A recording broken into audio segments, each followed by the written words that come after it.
So I just put new strings on this electric guitar for a student of mine, and after I got them on there, I realized the bridge was all out of adjustment.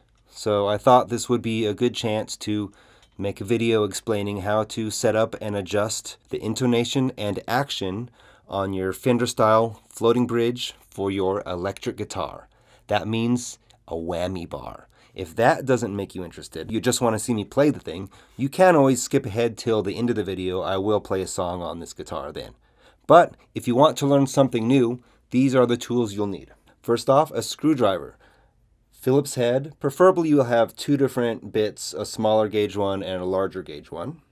You'll also need this little tiny Allen wrench. I believe this is 1.5 millimeter. It seems to fit in there pretty good. A guitar tuner. And then optional items would include a string winder and then some calipers if you want to set your action to some very specific key heights.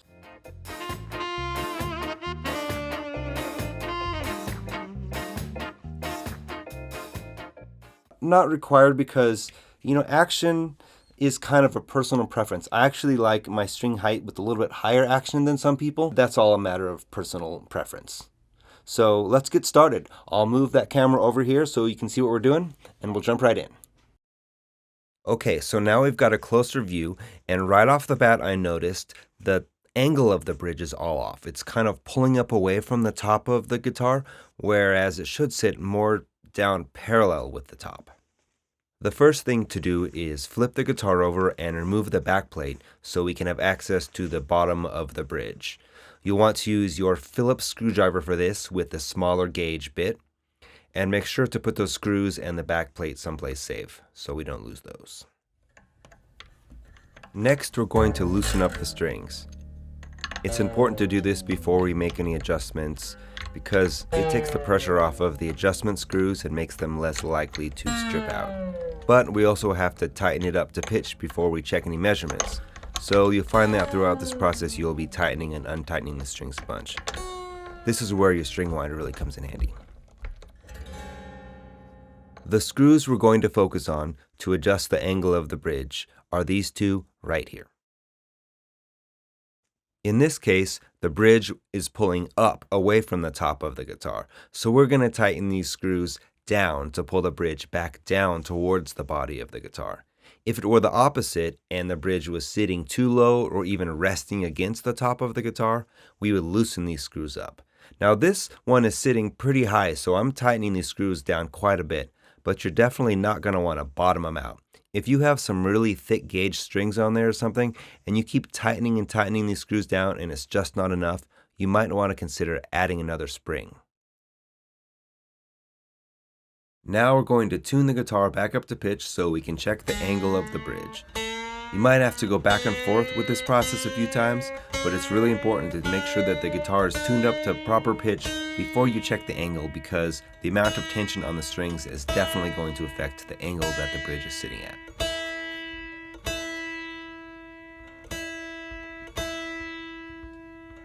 Alright, now that we're all tuned up, we can go back and check the angle of the bridge, and it's looking a whole lot better. So now we can get started setting the action, or the string height. We'll want to start with one of the middle strings, either the D or the G. At this point, if you wanted to, you could pull out your calipers and measure what the current height is just to get a good starting spot. Of course, first we've got to loosen up the string that we'll be adjusting. The string height is set using that little tiny Allen wrench to turn these adjustment screws right here. There are 2 per saddle. Now, when you push the Allen wrench into these, you want to make sure that you're pushing it straight down and not at an angle and it's fully clicked in before you turn it. These strip out pretty easily and you definitely do not want to do that. You'll turn these counterclockwise to lower the string height or clockwise to raise the string height. Short turns go a long ways here, so make sure that you go back and check the action often after every small adjustment that you make. Another thing to keep in mind is you want both of those screws on that saddle to be set relatively the same as each other, so that the saddle sits level and it's not angled towards one side or the other. And both of the set screws need to be making contact with the bottom plate so it doesn't make any weird rattling noises or anything. Just remember that string height is really a personal preference, but generally people who play a little more aggressively tend to like a bit higher action, and people with a really gentle touch tend to like a little bit lower action. Once you've got it where you like it, you're going to go ahead and tune the string back up to pitch and play every single fret on that string from 0 up to the highest fret, and make sure that there's no buzzing or rattling and that none of the frets fret out or do anything weird. Usually I would put this on my lap to do it. It's kind of awkward to do it this way, but as you can see, I'm just demonstrating playing each fret up the neck of the guitar.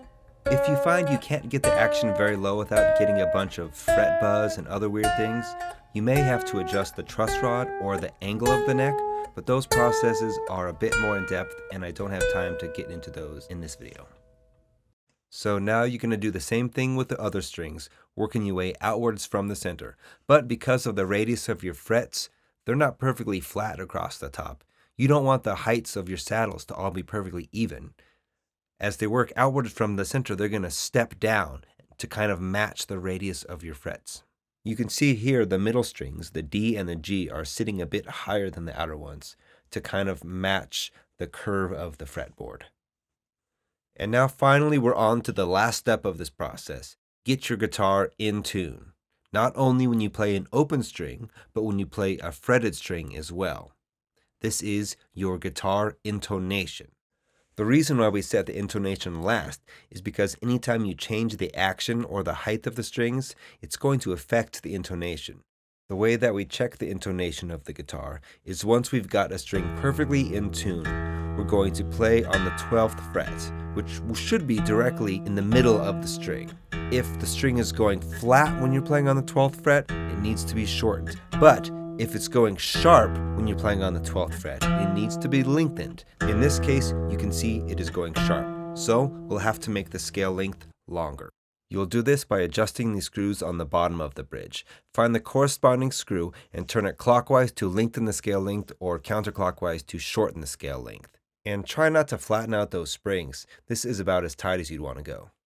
Now we tune it up and check the intonation again, and that's looking much better. Okay, so now all that's left to do is intonate the rest of the strings. You just follow that same process. Remember to tune the string up till it's perfectly in tune, and then play on the 12th fret. You want to push straight down. Make sure you're not bending the string at all. If the note is going sharp when you push down on the 12th fret, it means you need to turn the corresponding adjustment screw clockwise and make the length of the string longer. If the note is going flat when you push down on the 12th fret, it means you need to turn the screw counterclockwise and make the scale length shorter. If you feel that you've turned the adjustment screw really far in one extreme direction or the other and it's still not playing in tune, there might be some other issues at play that don't involve the adjustment of your bridge. Okay, we're done. Now all we got to do is flip the guitar over and put the plastic cover back on. You want to make sure the holes are facing downwards so we can put new strings on when the time comes. And also, when you put these screws on, make sure you don't tighten them too tight because these are really small little wood screws. If you tighten them too tight, they will strip out the wood, and that's no good. Just tighten them until they start to get snug and you're finished. In 3, 2, 1, done. Now it's time to plug it in, turn it on, turn it up, and rock out.